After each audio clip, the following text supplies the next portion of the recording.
Kumusta at welcome sa panibagong motocamping vlog natin. Sa biyaheng to, haharap tayo sa hangin ng daan.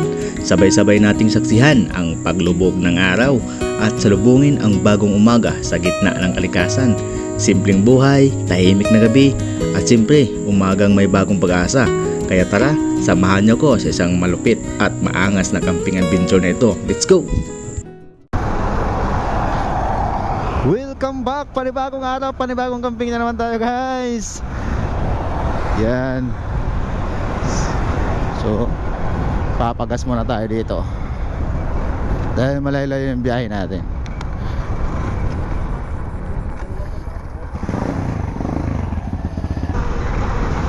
Woohoo! Sarap sa feelings nito. Grabe, matagal-tagal din na hindi nakapag-camping, guys. Woo! Sarap sa pakiramdam na parang ibubuhos mo yung lakas mo sa pagmumotor, sa pagla-rides.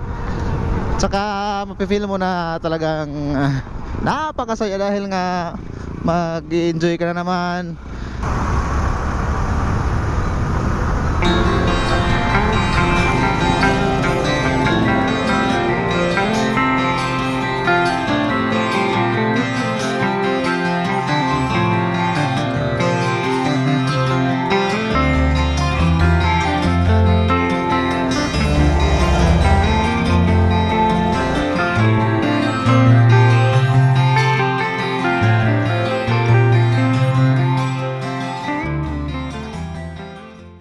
So wala pa tayong exact na location na pupuntahan talaga natin. So mayroon tayong tatlong opsyon na pagpipilian na pupuntahan na camping site. Mayroon namang hindi talaga camping site, pero pwede na mag-camping na area na sinearch ko sa Google. Pwede kasi malapad yung area. Yung isa naman campsite, yun yung last option natin. Pero kung yung unang option natin, yung sinasabi kong hindi talaga known o kaya hindi nakilala na pwede pagkampingan ang site na yon, doon tayo sa last option kung hindi pwede doon. Pero tingnan natin kung papayag ba yung may-ari na pwede tayong mag-camp doon. Dahil dinadaanan ko lang yun minsan, sabi ko pwede ditong lugar na to dahil nga patag siya. Alam mo naman natin na kapag patag yung area ay napakasarap campingan, lalo na Carabao grass yung ground. So ayun, hanapin natin yon, pupuntahan natin yon. Tatlong option yon yung sinasabi kong hindi masyadong kilala, at saka isang camping site na kilala, at isang lugar na lagi ko na pinupuntahan. Yun pala yung last natin option na pupuntahan kapag wala talaga yung dalawa, pag hindi natin nagustuhan at saka hindi papayag yung may-ari na mag-overnight tayo doon. So ayun. So ito na yung sinasabi kong hindi ganong kilala pero nakikita ko maganda. So ito na yung papasok niya. So ito yung daan na pinasukan natin. Yan, nagtatanong ako, sabi na may tao naman daw minsan dito. So pasokin natin, tara. Kuy. Ay, sarado. Ito yung gate niya.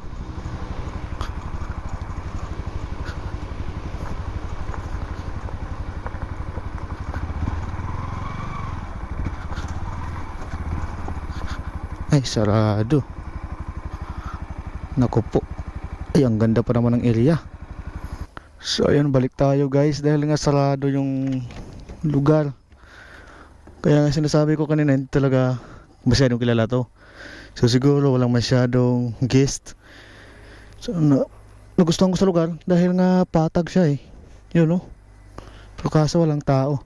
So napagtanungan ko kanina bago ako pumasok dito, may beach daw sa baba na pwedeng pagkampingan, pwede daw din dun. So try natin, babalik tayo sa daan natin. Sayang par, dahil nga maganda yung lugar par.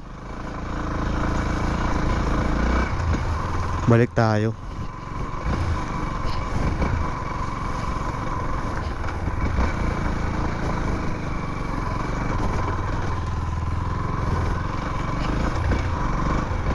Walang tao pala. So dito daw bababa. Sabi nung tinanungan ko kanina, pwede dito. Beach din to.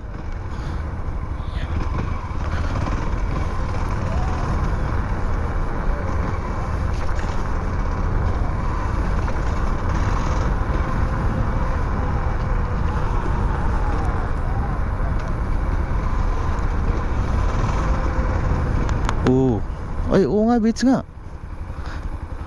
Legit. Ayun. May mga bahay-bahay.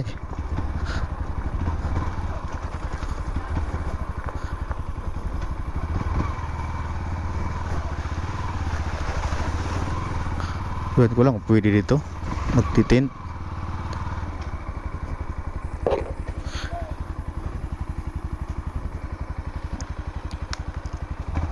Parang ano eh.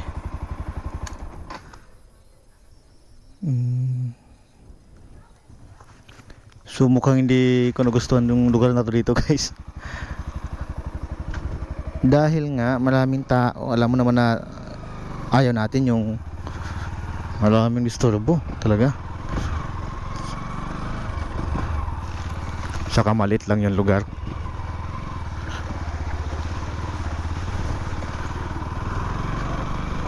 Lagi tayong madadaanan ng mga tao dahil nga malit lang yung lugar.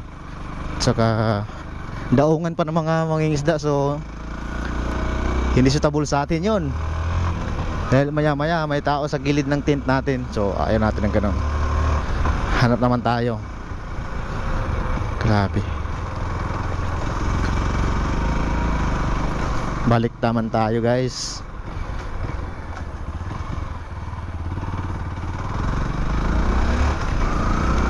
Sayang yung unang option natin dahil yun, nagustuhan ko talaga yung lugar na yun. Tahimik dahil bihira nga lang pumuntang mga tao doon, kaso lang walang caretaker, walang tao. Sayang. So punta natin yung second option natin. Hey guys, second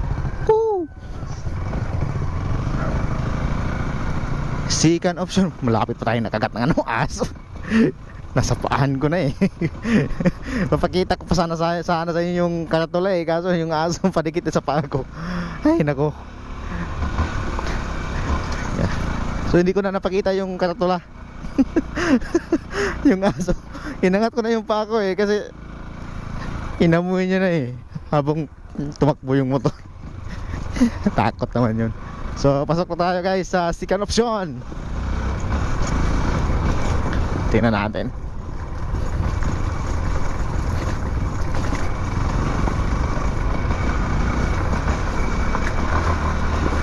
Challenging yung daan.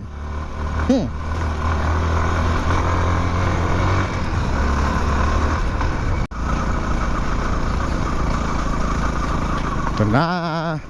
Ayun.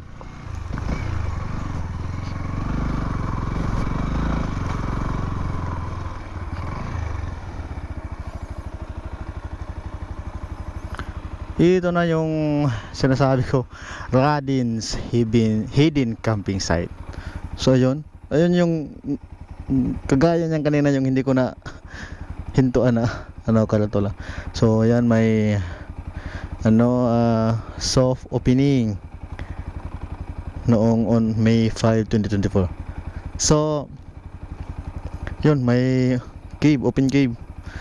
Nakapunta na ako dito nung una, guys, kaso lang hindi ako nag-camp. So ngayon, tatry natin i-camp. So, pasok na tayo. Ang daming papasok.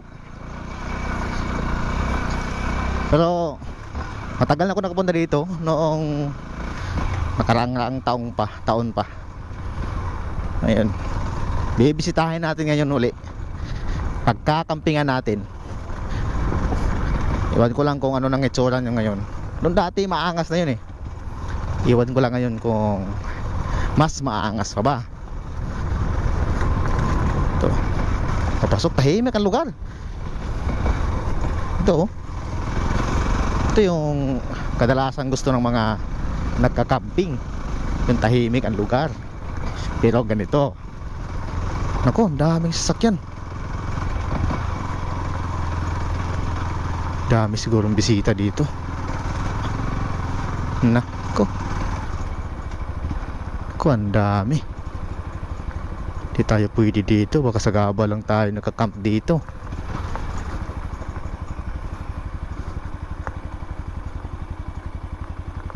Brox? So ayun, ganun pa rin. Balik na naman tayo dahil maraming tao doon, guys. Ayan, papasok na tayo sa last option natin, Gar. Grabe yung biyahe natin. Balik-balik lang tayo sa kakahanap ng spot. So dito talaga tayo dinala. So sana magiging payapa dito ngayon yung pagdating natin. Yun lang naman talaga yung hiling natin. Daming tok-tok dito, ganun babiyahe, guys.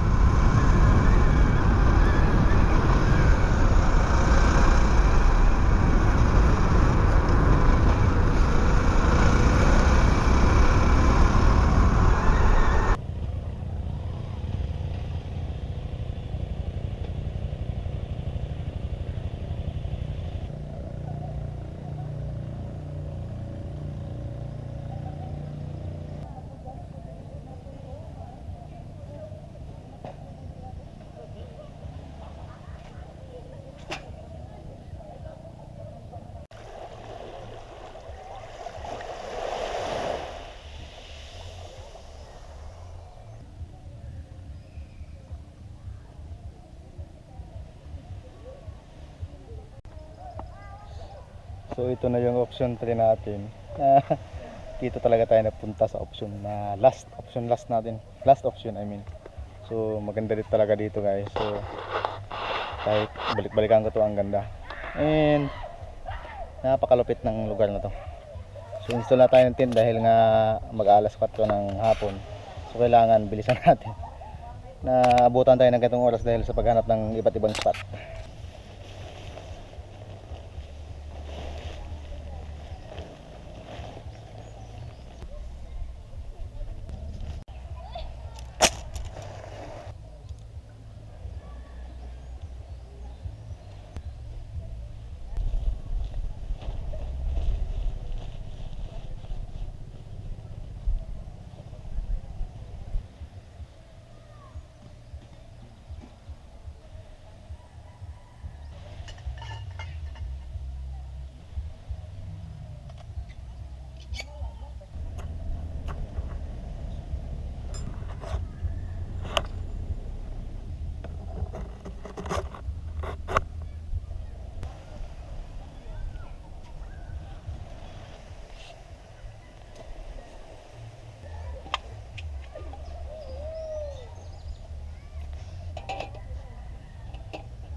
What's up? Ayan guys, ihaw ako ng simple manok, panang manok. So, ito yung pinahiligan ko na ulamin talaga, kadalasan sa camping. Ang bilis lang kasing lutuin, saka masarap siyempre. Okay.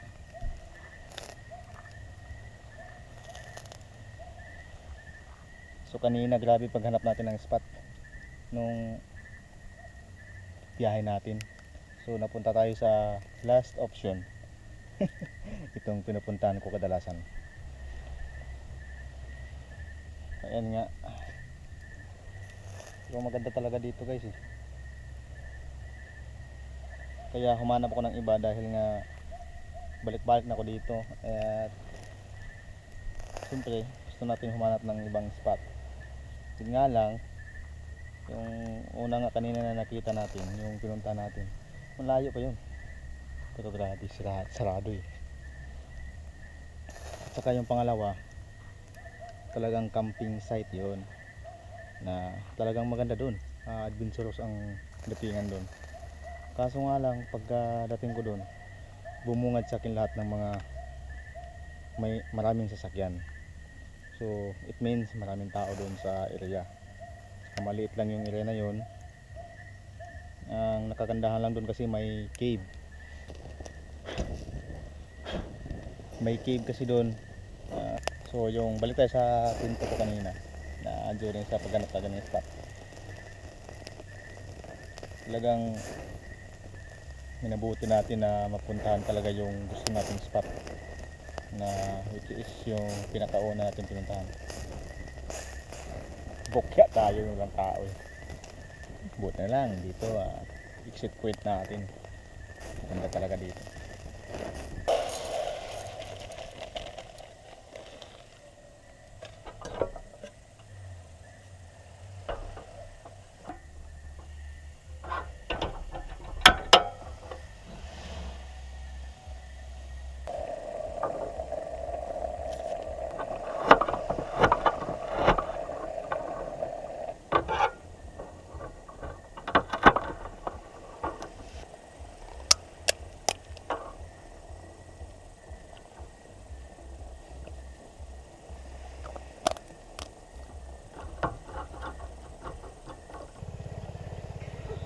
Ito na guys.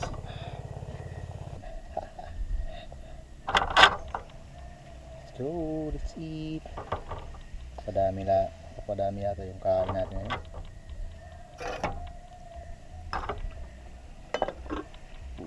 Sasawa na ulit.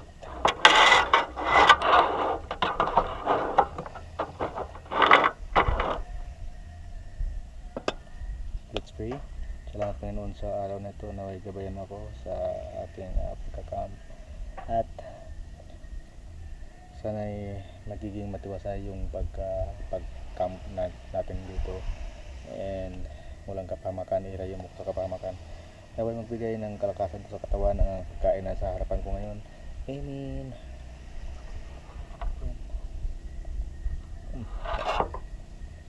Ito. Wow, grabe. Sasa natin.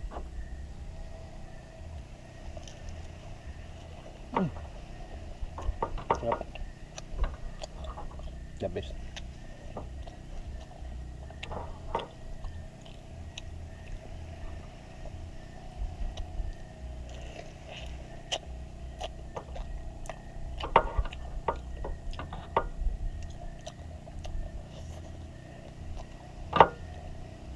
Masarap kumain pag nakakamay. Kasi di ba ang marami sili ng piniga ko kanina.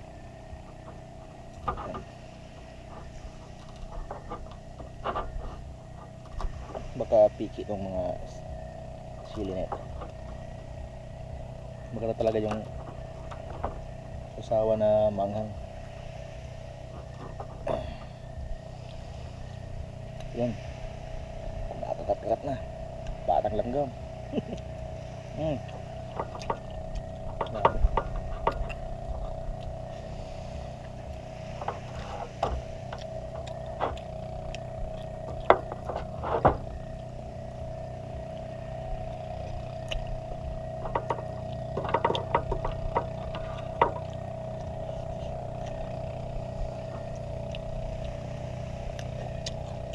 Yung nga pala guys, baka may gustong magpapa-shout out sa inyo.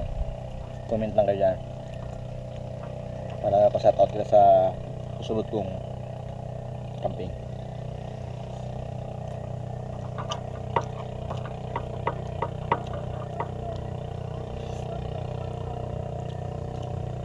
Kung harapan ko may mga nangingisda.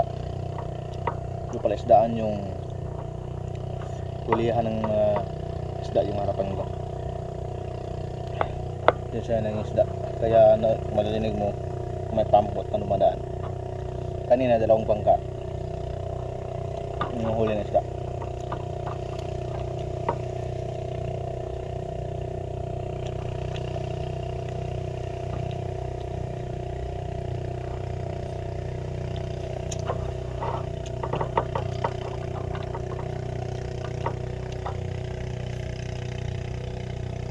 Good morning guys. Nabangan ko yung sunrise. Ayan yung sunrise oh. Ay, napakalupit. Napakaangas.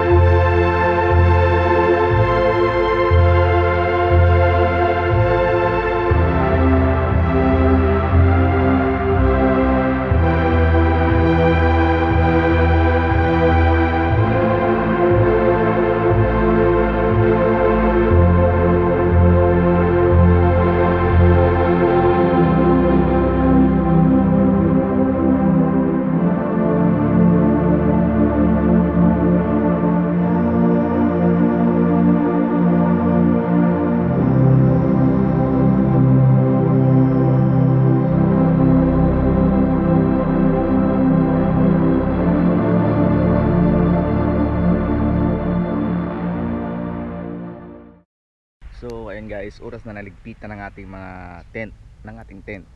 So siya nga pala guys, kung hindi ka pa nakapag-subscribe sa aking channel, please subscribe and hit the like button and subscribe button para updated sa lahat ng mga ginagawa kong camping adventure. So tara, ligpitan na natin. Let's go!